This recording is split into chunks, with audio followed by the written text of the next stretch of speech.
What's up, everyone?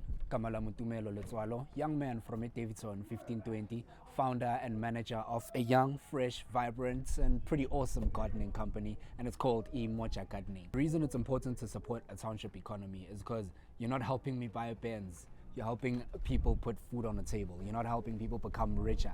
You're helping people be able to sustain their families, So yeah, I think that's the biggest reason I would say we need to support township businesses. So join us for tea, man. It's like one of my favorite movements, because it's you.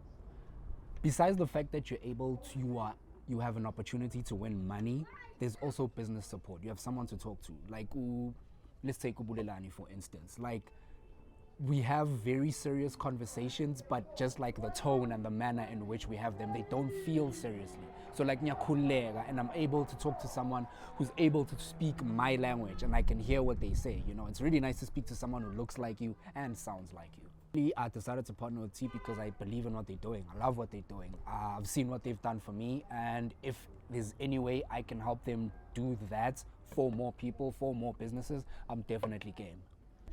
Hey, my name is Tumelo Letsoalo, and I'm a township entrepreneur.